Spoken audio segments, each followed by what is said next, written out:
Kita ke sorotan lain. Sementara dari Jawa Tengah, Jaksa Agung menetapkan Pranowo mengingatkan suapan al negara di Jawa Tengah sebagai tidak bermain-main dengan proyek yang ada. Assalamualaikum warahmatullahi wabarakatuh.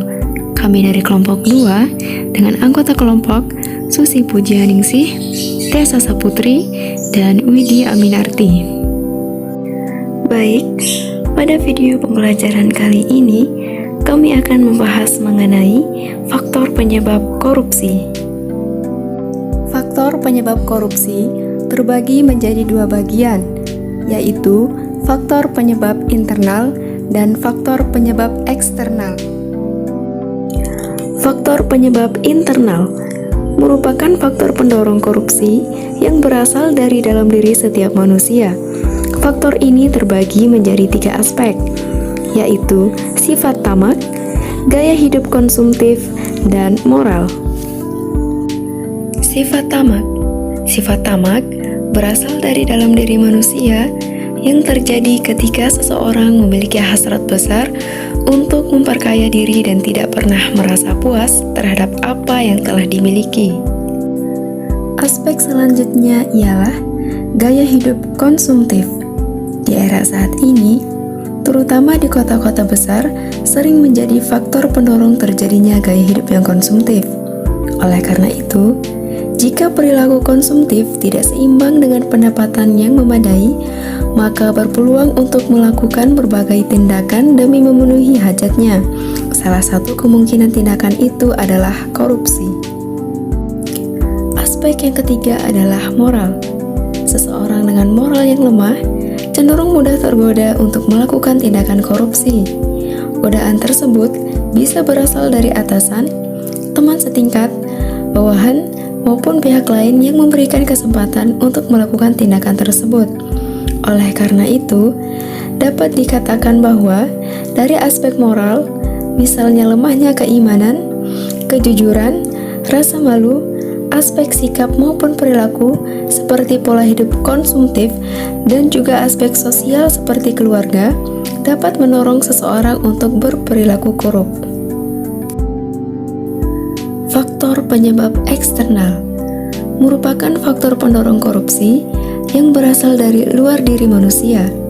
Faktor eksternal terbagi menjadi 5 aspek, yaitu aspek sosial, aspek politik, aspek hukum, aspek ekonomi, dan aspek organisasi. Aspek sosial. Berdasarkan aspek sosial, bisa menyebabkan seseorang melakukan tindakan korupsi. Hal ini bisa terjadi karena dukungan dari keluarga, walaupun sifat pribadi seseorang tersebut tidak ingin melakukannya. Aspek politik. Politik merupakan salah satu penyebab terjadinya tindakan korupsi. Hal ini dapat dilihat ketika terjadi instabilitas politik, kepentingan politis para pemegang kekuasaan, bahkan ketika meraih dan mempertahankan kekuasaan. Aspek hukum. Aspek hukum bisa dilihat dari 2 sisi. Di satu sisi dari segi perundang-undangan, dan sisi lain dari lemahnya penegakan hukum. Aspek yang keempat adalah aspek ekonomi.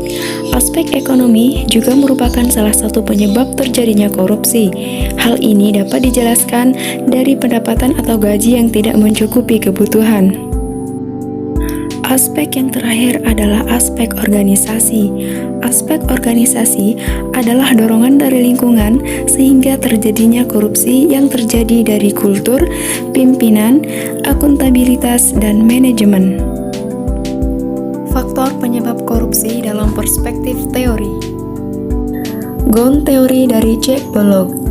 Menurut Jack, faktor penyebab korupsi ialah Ghosn. G for greed, O for opportunity, N for need, and E for expose. Teori yang kedua dari Robert Klitgaard, yaitu CDMA teori. Menurut Robert, korupsi terjadi karena adanya faktor kekuasaan dan monopoli yang tidak dibarengi dengan akuntabilitas. Teori yang ketiga adalah Fraud Triangle Theory dari Donald R. Creasy. Menurut Donald, Faktor yang berpengaruh terhadap kecurangan adalah kesempatan, motivasi, dan rasionalisasi. Ketiga derajat ini memiliki derajat yang sama besar untuk saling mempengaruhi. Teori selanjutnya adalah teori cost-benefit model. Menurut teori ini, korupsi terjadi jika manfaat korupsi yang didapat dirasakan lebih besar dari biaya atau resikonya. Teori yang terakhir adalah teori willingness and opportunity to corrupt. Menurut teori ini, korupsi terjadi jika terdapat kesempatan dan keinginan. Sekian penyajian materi dari kelompok kami. Semoga bermanfaat dan terima kasih. Assalamualaikum warahmatullahi wabarakatuh.